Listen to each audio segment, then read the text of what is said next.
Hello everyone.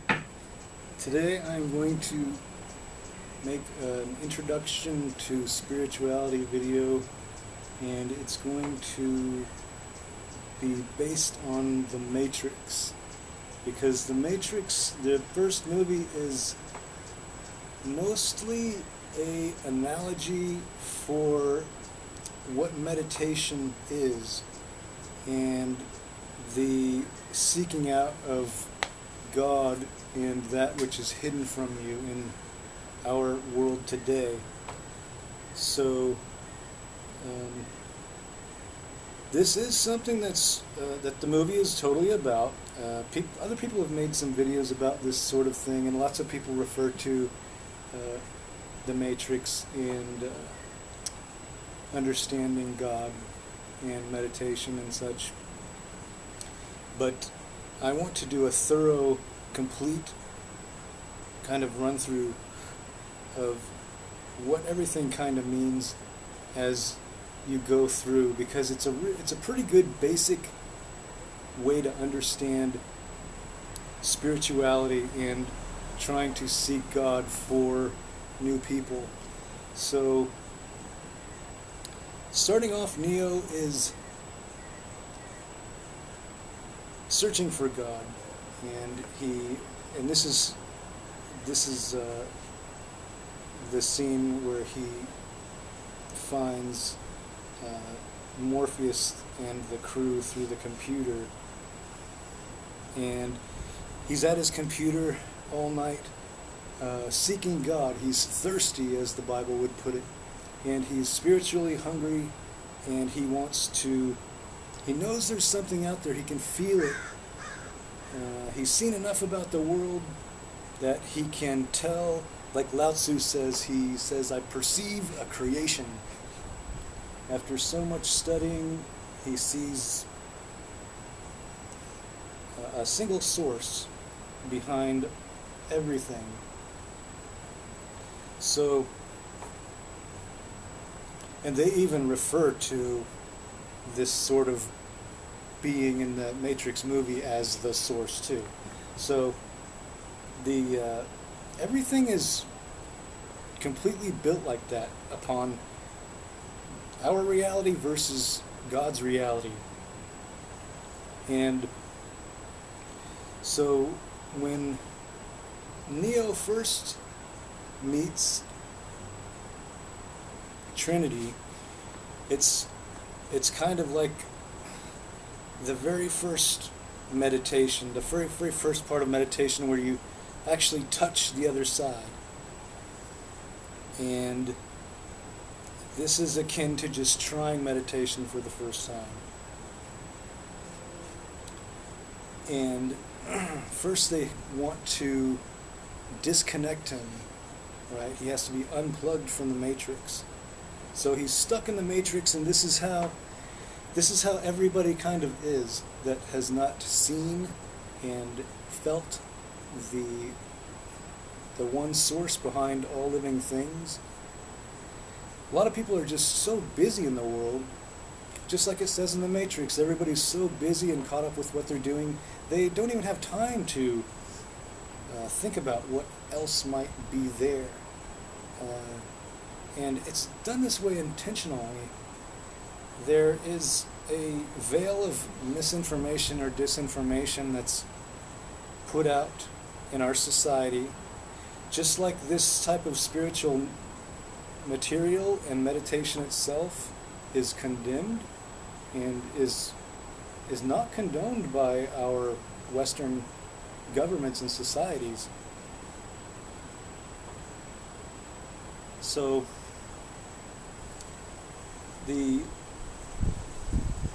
the point where he gets taken out of the Matrix,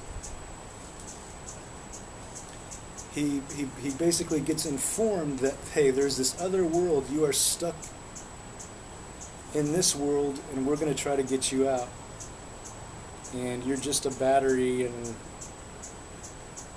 so they go through the process of getting him out.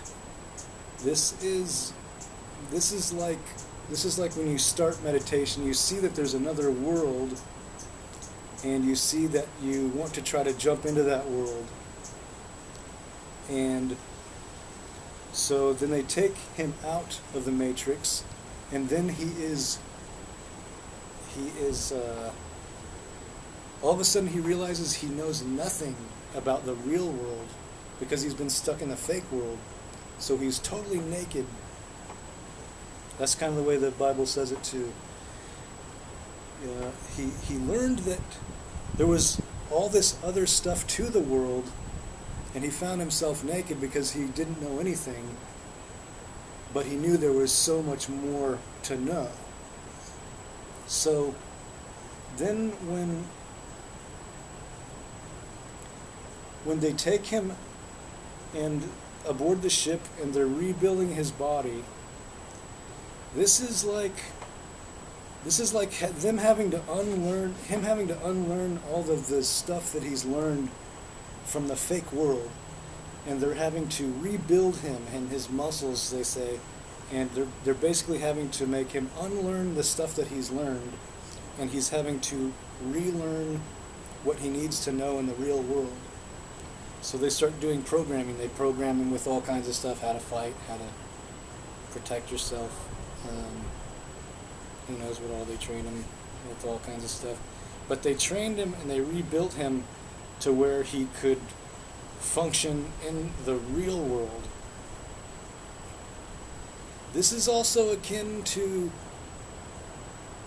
rebuilding in meditation. You have to unlearn a lot of things that you've learned, and you have to kind of start over with a lot of stuff, and you have to rebuild yourself with the real information.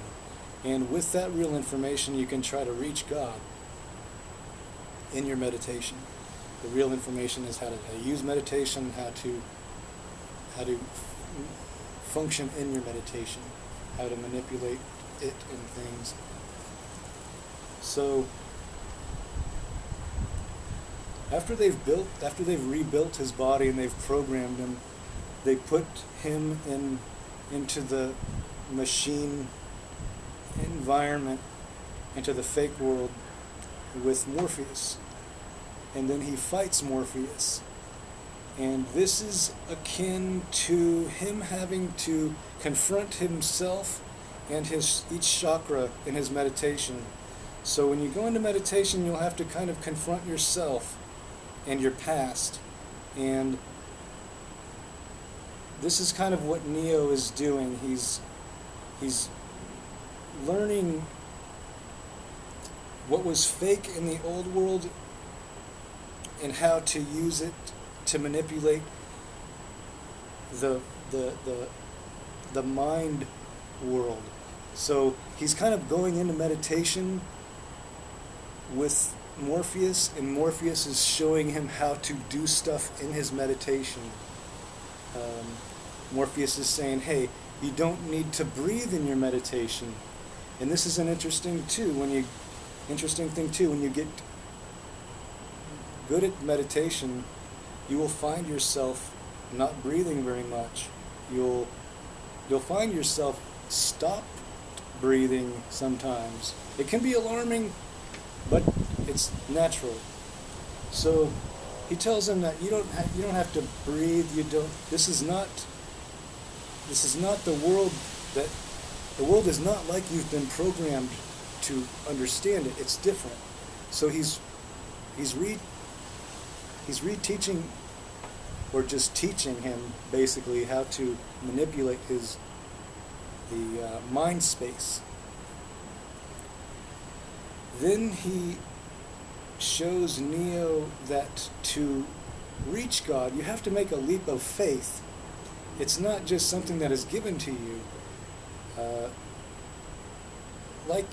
Like any test, really, you have to make some sort of leap of faith to test what you're trying to do. And in this situation, it's kind of believing in God, right? Or in Neo's case, it's believing in he can jump from building top to building top. Okay, but what this signifies is his leap of faith. Does he believe in God? Does he actually believe that he will reach God when he tries. But the thing is that everyone always fails at first, so this is normal, like they say. No one reaches God on the first try. Only people that have been trying to reach God or have a will to reach God first will reach God, and you never just do it the first time. It's not just a given thing. So when he does the leap of faith, it's like that's kind of like the higher chakras, where you really have to believe in something to get to the next level. I would say that to get to the third eye chakra, you have to believe something like the Spirit of Jesus Christ is man's salvation. Believing in doing for others what you would have them do to you to make things better is, I think, a basic belief and barrier that one has to cross to get to that third eye chakra. And also, you have to do a double belief to get to the crown chakra, because you've got to believe in God, and you've got to believe that you can let go of everything and everyone and still continue as yourself. So the whole movie is an analogy and a depiction of what this is like, the battle inside your mind, and the agents are the dark side. They represent Satan. Satan is a real entity. It's spoken of many times, and this is someone that they say is helping man in his misdirection. So these are the things that you will have to confront in your meditation, because they are the bad aspects of things that you've done in your life, or things that have happened to you in your life. And you will have to confront these. You will have to actually combat some of them. Most of the time it just appears as the monkey part of your mind. And that's all you'll have to deal with on a really basic level. But you can get to the point to where a lot of different things are possible in meditation, and having a spiritual combat is possible. That's not really what they are supposed to depict as much as just the monkey part of the mind, but you see in the end how when Neo confronts them and he overcomes them, this is the important thing. When he finally overcomes them, he finally believes. When he finally believes, then he can stop the bullets, because he finally realizes and he finally believes that it's not real and that he can have control over it. And this is supposed to represent your mind space, which you have control over. Once you believe in God, then you can reach God. But until then, you can't. So the whole movie is literally a heavily depicted analogy of what it's like to go through the meditative process. And of course there's other little things thrown in there, and it continues on to the next movie, but that's the main thing that I want to point out to people. If you want to know and see a depiction of what people are talking about when they're talking about discovering meditation, The Matrix is a complete movie that just depicts the whole thing, really. It's spelling it out for you. It's making analogies every way. Every single thing is breaking down what it is like to break out of the material world here and to discover the spiritual world and God.